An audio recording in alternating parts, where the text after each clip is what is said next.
संविधान प्रेमांत सहोदर सहोदरियන් ශ්‍රී ලංකා කතෝලික සභාව ලෙස අද අපට ඉතාමත් වැදගත් දිනයක් අපගේ අපොස්තුලවරයාණන් වන ශුද්ධ වූ ජෙසේවාස් මුනිවරුන්ගේ මංගලෝත්සවය අපි පවත්වනු ලබනවා. ශුද්ධ වංශය කියලා කියපු ගමන්ම අප තුළ වැරදි වැටහීමක් තිබෙනවා. ඒ තමයි शुद्ध वंशයන් ප්‍රාතිහාර්යයන් හාස්කම් කළ යුතුයි. එය වැරදි ඉගැන්වීමක්, වැරදි මතයක්. අපි ඔක්කොම ආසයි හාස්කම් කරනවා දකින්නට. ප්‍රශංසාමයන් වලට සහභාගී වන්නට. ඒ සියල්ල විශේෂිත වූ අවස්ථාවන්. එය කිතුණු ජීවිතය නොවේ. ඒ නිසා හාස්කම් පස්සේ යන්නට එපා. යාඥාමයන් පස්සේ විතරක් යන්නට එපා. ඒක අනවශ්‍යයි කියන එක නෙමෙයි අවශ්‍යයි. අපිට වැදගත් වන්නේ දෛනිකව කිතුණු ජීවිතය ජීවත් වීමයි. ප්‍රශංසා මෙහෙකට ගිහිල්ලා ඇවිල්ලා තම ස්වාමි පුරුෂයා ලෙඩව සිටද්දී ඇඳේ ඉඩක් දෙන්නට බිමි නිදි කරනවා නම් ඒ යාඥාමයේ සතපාත වැඩක් නැහැ. මේ දේවල් නොවන දේවල් නෙමෙයි මම අපේ විශ්ම වෙන දේවල් මම කියන්නේ. අපි කොච්චර යාඥා කළත් කොච්චර බයිබලයේ කියුවත් අවශ්‍යතාවයන් වලින් පෙළෙන කෙනෙකුට පිහිටවන්නට බැරි නම් ඒ කතෝලික ජීවිතයක් නෙවෙයි. ඒ ජීවිතේ කිසිම වැඩක් නැහැ. ඒ නිසායි ශුද්ධවන්තකම දෛනික ජීවිතයේ තුළ සිදුවන්නට ඕනේ. එයයි ශුද්ධ ජෙසේවාස් මුනිවරුන් අපට පෙන්වන්න කලේ. උන්වහන්සේ ඉන්දියාවේ සිට දුක් විඳින ලාංකික සභාව වෙනුවෙන් ප්‍රාතිහාර්යයන් කරේ නැහැ. සියලුම බාධකයන් අභිභව සියලුම තර්ජනයන් වලට මුහුණ දෙලි නිර්භීතව තම ජීවිතය පරදු කොට දුක් විඳින ජනතාව අතර ජීවත් වෙමින් ඒ අයට ඒ ජේසුස් වහන්සේගේ නාමයෙන් සහනය ලබා දෙන නිසායි අද අපි උන්වහන්සේව ශුද්ධ වංශය කියලා විතරක් නෙවෙයි අපගේම ශ්‍රී ලාංකික අපගේම අපොස්තුලවරයන් හැටියට අපි පිළිගන්නේ. එහෙනම් අපි උන්වහන්සේගේ අධිකාරයේ ගමන් කරමින් සදා කිතුණු ජීවිතයක් ජීවත් විය යුතු බවට අද අපි ඇරයුම ලබනවා. අද කියවෙන සියල්ල සදාවේ කිතුණු ජීවිතය කියන්නේ මොනවද කියන එක අපට පැහැදිලි කර දෙනු ලබනවා. අද පළමුවෙනි කියවීමේ යෙසායා දිවස්පසාදිතුමා කියා සිටිනවා සුභාරංචිය ගෙනෙන සාමය ප්‍රකාශ කරන යහපත ගැන සුභාස්ම පළ කරන ගැලවීම ගැන ලොවට දන්වන නුඹේ දෙවිසමිදාන රජකම් කරන සේකයි සියෝනට කියන කඳු මුදුන්හි පෙනෙන දූතයාගේ පාද කොපමණ අලංකාර වන්නේද. සදා කිතුණු ජීවිතය කියන්නේ එයයි. ජේසුස් වහන්සේව අත්දකින උන්වහන්සේගේ සුභාරංචියට අවනත වන අපි ලොව පුරා ගොස් ඒ සුභාස්ම සියලු දෙනාට ලබා දෙන්න ඕනේ. කිතුණු ජීවිතය දේවස්ථානයට සීමා වූ පෞද්ගලික ජීවිතයක් නෙවෙයි. අපි ලක්වැසි සම දෙනා අතරට ගොස් ජේසුස් වහන්සේගේ ඒ සුභාරංචිය ප්‍රකාශ කළ යුතුයි. මොනවද ඒ සුභාරංචිය? සාමේ සුභාරංචිය, එය යහපතේ සුභාරංචිය, ගැලවීමේ සුභාරංචිය, දෙවියන් වහන්සේ අපත් සමගයි කියන ඒ බලාපොරොත්තුව ලබා දෙන සුභාරංචිය. කිතුණුවන් හැටියට අපි සාමයට, ගැලවීමට, සැනසීමට බාධාවක් නම් අපි සදා කිතුණුවෝ නොවෙයි. අපි යාඥා කළත් මොනවා කළත් සාමය ඇති කරන්නන් බවට පත් වුණේ නැත්නම් අපේ කිතුණුකමේ වැඩක් නැහැ. අපි අන් අයට ගැලවීම ලබා දිය යුතුයි. මේ අයගේ සුවිශේෂීත් සමාන වන්නේ ජේසුස් වහන්සේ උන්වහන්සේගේ ගෝලයන්ට කිව්වේ නෑ ගිහිල්ලා ප්‍රාතිහාර්යයන් කරන්නට කියලා.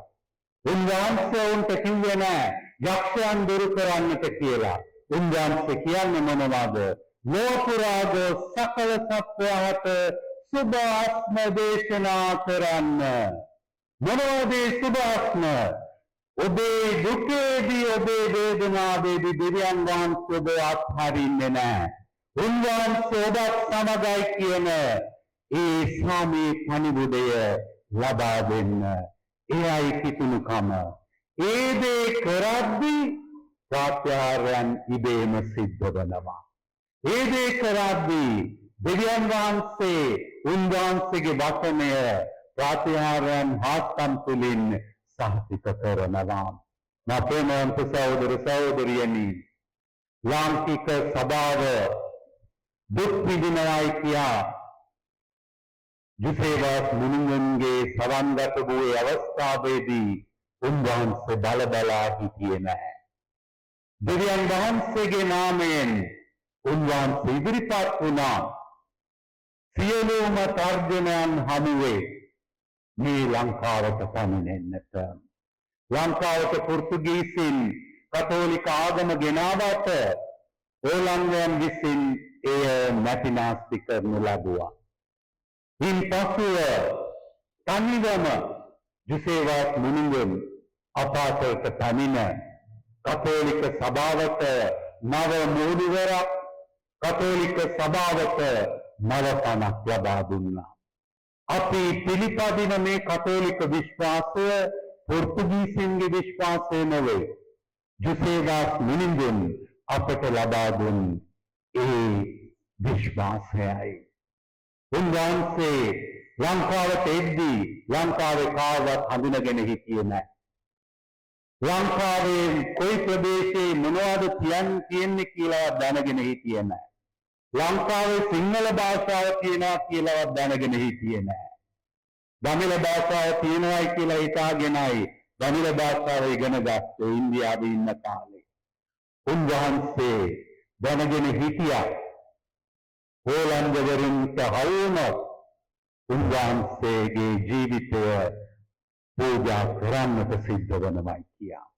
ඒ උන්වහන්සේ ජේසුස් වහන්සේ කෙරෙහි දක්වපු ඒ ප්‍රේමය නිසා, ඒ සුභාස්ම තුළ ලැබපු විශ්වාසය නිසා, අපට දක්වපු ඒ ලෙන්ගතුකම නිසා උන්වහන්සේ නිර්භීතව තම සේවය මේ ලක්දිවේ ආරම්භ කළා.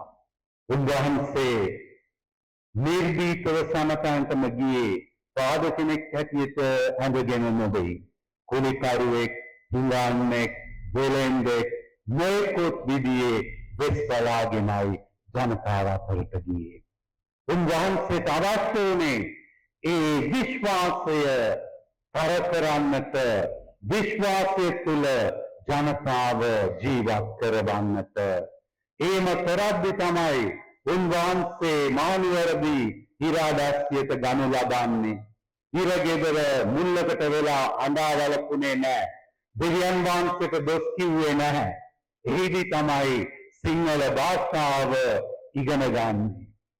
භාෂාවන් ඉගෙනගෙන ලංකාවේ හැම තැනකම පයින් ගියේ. ගිහිල්ලා දේව වචනය ලබා දුන්නා. ඒ අතරතුර පාපයාරයන් සිද්ධ වුණා. ධන මුර්ගයන්ගෙන් ආරක්ෂාව උන්වහන්සේ ලබා දුන්නා. දැස්ස නැතුව නියංගයට මුහුණ දුන්නේ ජනතාව වෙනුවෙන් යාඥා කරමින් ඒ දැස්ස ලබා දුන්නා. දෙවන විමල ධර්ම සූර්ය රජතුමාගේ ඉල්ලීම පරිදි. එනම් උන්වහන්සේ කිසිම පහසුකමක් නැතුව ලංකාවේ කතෝලික සභාව නගා සිටුවන්නට එතරම් බය වුණා නම් සියලුම පහසුකම් තිබෙන අපි අපේ විශ්වාසය ගැන තවත් කොච්චර සැලකිලිමත් වන්නට ඕනෑද? ඒ නිසායි මම කිව්වේ උන්වහන්සේ කළේ මොනවාද? ලංකාවට පැමිණ දුක් විඳින මරී යන ඒ විශ්වාසයට නවපණක් ලබා දුන්නේ ප්‍රාතිහාර්යයන් තුලින් නොවේ. උන්වහන්සේ ජේසුස් වහන්සේගේ නාමයෙන් අවශ්‍යතාවයන් වලින් පෙරුණු ඒ වගේම දුක් විඳපු ඒ හැම කෙනෙකුටම සංවේදී වීම තුලින් කතෝලිකයන්ට විතරක් නොවේ ලක්වැසි සෑම කෙනෙකුටම පිහිටවීම එයයි සැබෑ වූ කතෝලික ජීවිතය.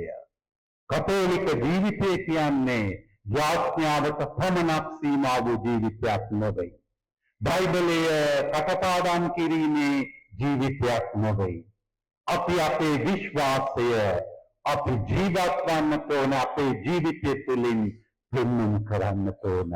විශේෂයෙන් දුකේ පෙළෙන අයට සැනසීම ජේසුස් වහන්සේගේ නාමයෙන් ලබා දෙන්නට ඕන.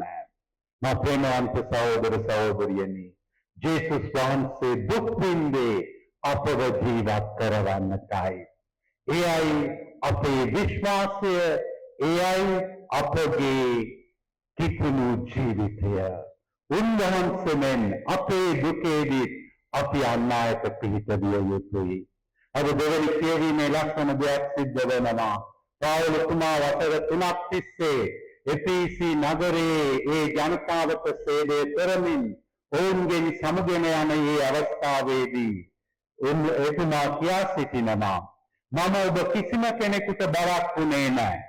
ජේසුස් වහන්සේගේ නාමයෙන් දාඩිය හෙළලා ඔබ වෙනුවෙන් මගේ ජීවිතය කැප කළා. ඒ නිසා මම ඔබට ලබා දුන්නා වූ විශ්වාසය තුළ ජීවත් වන්න. යාඥාවේ ජීවත් වන්න. මෙයයි ජේසුස් මුනිමුන්ගේ ජීවිතය අපි දකින්නේ. උන්වහන්සේ ලබා දුන්නා වූ විශ්වාසය තුළ අපි ජීවත් විය යුතුයි. උන්වහන්සේෙන් අපි යාඥා කළ යුතුයි. උන්වහන්සේගේ ජීවිත කතාවේ ලස්සන දෙයක් සඳහන් වෙනවා. එතුමන්ගේ නළලේ හැම වෙලේම ලොකු බම්ප් එකක් ගෙඩියක් තිබුණා. ඒක හේතුව මොනවාද? දවස පුරාවටම සේවය කරලා අන් අය වෙනුවෙන් වැය වෙලා රැට ඇවිල්ලා නිදාගත්තේ අල්කාරයක් ළඟ, ගලින් සෑදුණු ඒ අල්කාරයක් ළඟ. යාඥා කරද්දී නිදා වැටෙනවා. වැටෙද්දී නළල ගිහිල්ලා ගලට වදිනවා. ඒ නිසා ලොකු මේකක් තිබුණේ. අදත් අපි හැමදාම කියන්නේ ඒකනේ, අපිට වැඩ වැඩි යාඥා කරන්න වෙලාවක් නැහැ. ඒ කියන්නේ කිතුණෙක් වෙන්නත් අපට විදියක් නැහැ. එතුමා දවස පුරාවටම හැම දෙයක්ම කරලා අන්තිමේදී ජේසුස් වහන්සේට ළඟා වෙමින් තමයි ජීවිතය තුළ ඒ රසය ලබා ගත්තේ. පාවුලතුමාද විශේෂ කාරණාවක් කියනවා. මා ගියයින් පසු රැයට අනුකම්පා නොකරන රෞද්‍ර වෘක්කයන් ඔබ අතරට පැමිණෙන බව දනිමි. ඔබ අතරින් සමහරුන් ඉදිරිපත්ව තමන් අනුව යන්නට ශ්‍රාවකයන් ඇද ගන්නා පිණිස දොරු මත පළ කරනු ඇත. ඒ නිසා ඔබ රැවටෙන්නට එපා. අදත් ඒ වගේ කට්ටිය ඉන්නවා. අපිව මුලා කරන්නට වැරදි මතයන් ලබා දෙමින්, ප්‍රාතිහාර්යයන් සිද්ධ කරමින්, සුවය ලබා දෙමින් අපව වැරදි මාර්ගයට යොමු කරන අය. ඒවා විශේෂිත වූ අවස්ථාවන්. ඒවා හැමදාම සිද්ධ වන්නේ නැහැ. ඒ නිසා ඒවට රැවටෙන්නට එපා. ඔබ ලබාගත්තේ විශ්වාසය, ජේසුස් මුනිමුන්ගෙන් ලබාගත්තේ විශ්වාසය ගැන මෙනෙහි කරන්න. උන්වහන්සේගේ ජීවිතය ගැන මෙනෙහි කරන්න.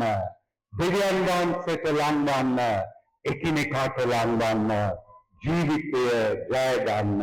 ඒ නිසා අද අපි පිළිතුරු ගියේ සඳහන් කළේ සමිඳුන්ගේ ප්‍රබල ක්‍රියා සියල්ලන්ටම ප්‍රකාශ කරන්න. කිතු සමිදානම් තුළ මා ප්‍රේමවන්ත සහෝදර සහෝදරියනි, අපගේ අපොස්තුලවරයාණන් වන ශුද්ධ ජේසුස් මුනිමුන් අපට උගන්වන්නේ එදිනෙදා ජීවිතය තුළ අපි සැබෑ කිතුණුවන් කතෝලිකයන් හැටියට ජීවත් වන්නේ කෙසේද කියලා. අපි ජේසුස් වහන්සේට ළඟා වෙමු. උන්වහන්සේගේ සුභාත්මට අනුව ජීවත් වෙමු.